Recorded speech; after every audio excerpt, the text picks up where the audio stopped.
Assalamualaikum warahmatullahi wabarakatuh. Nama Agista Indah Triareta, NPM 2131060004. Di sini saya akan menjelaskan sejarah pendidikan Islam di masa dinasti Abbasiyah. Sejarah singkat dinasti Abbasiyah.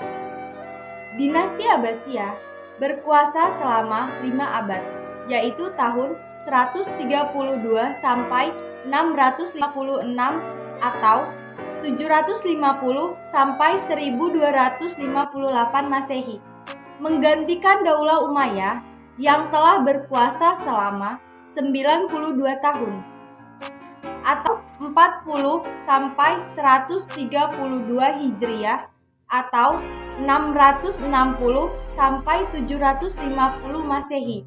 Dengan tumbangnya Bani Umayyah, maka kekuasaan berpindah ke tangan dinasti Abbasiyah. Dinamakan dinasti Abbasiyah dinisbahkan kepada paman Nabi Muhammad SAW, Abbas bin Abdul Muthalib, karena para pendiri dan khalifahnya merupakan keturunan darinya. Khalifah yang pertama kali menduduki jabatan adalah Abdul Abbas Asy As-Saffah yang berkuasa pada tahun 132 sampai 136 Hijriah atau 750 sampai 753 Masehi. Dinasti Abbasiyah selama masa tersebut dipimpin oleh 37 khalifah. Khalifah yang terakhir adalah Al-Mu'tazim yang berkuasa pada tahun 127 Hijriah atau 1258 Masehi dan mati terbunuh oleh pasukan Mongol pimpinan Kulobu Khan. Kulobu Khan adalah cucu dari Genghis Khan. Khalifah besar pada masa dinasti Abbasiyah adalah Abu Abbas As-Saffah, Abu Ja'far Al-Mansur, Harun Ar-Rasyid, Al-Ma'mun, Al-Mu'tazim, dan Al-Watsim. Mereka adalah para khalifah yang telah menghantarkan ke puncak kejayaan dan keemasan daulah dinasti Abbasiyah. Setelah itu, hampir tidak ada khalifah yang besar lagi. Hal ini dikarenakan mereka lebih banyak disibukkan dengan hal duniawi dan saling berebut kekuasaan.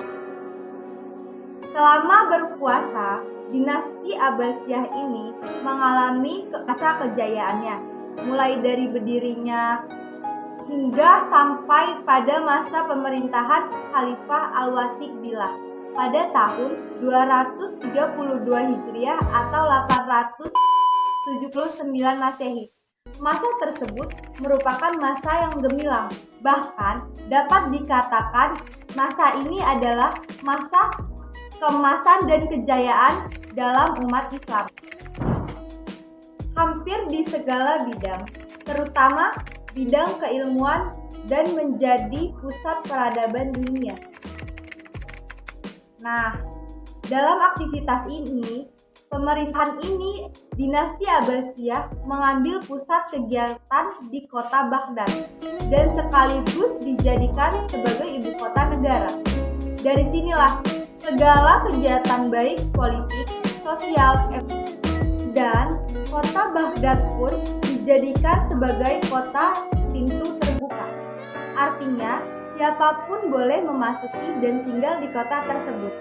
Akibatnya, semua bangsa yang menganut berbagai agama dan keyakinan diizinkan bermukim ke dalamnya. Baghdad pun menjadi kota internasional yang sangat ramai, dan di dalamnya berkumpul berbagai unsur seperti Arab, Turki, Persia, Romawi, Kipti, dan sebagainya. Perkembangan pendidikan Islam pada zaman dinasti Abbasiyah. Yang pertama, pendidikan formal adalah lembaga pendidikan yang didirikan oleh negara untuk mempersiapkan pemuda-pemuda Islam agar menguasai pengetahuan agama dan berperan ke dalam agama dan menjadi pegawai pemerintahan. Yang kedua, pendidikan informal diselenggarakan secara swadaya oleh masyarakat. Terdapat sekitar 30.000 masjid di Baghdad berfungsi sebagai lembaga pendidikan tingkat dasar.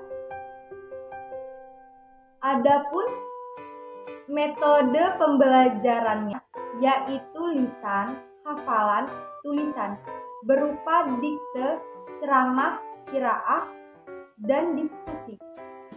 Baik, sekian dari saya tentang penjelasan sejarah pendidikan Islam pada masa dinasti Abbasiyah. Lebih dan kurangnya saya mohon maaf. Kepada Allah saya mohon ampun. Ihdinas syiratal mustaqim. Wallahu muwaffiq ila aqwamit thoriq. Wassalamualaikum warahmatullahi wabarakatuh.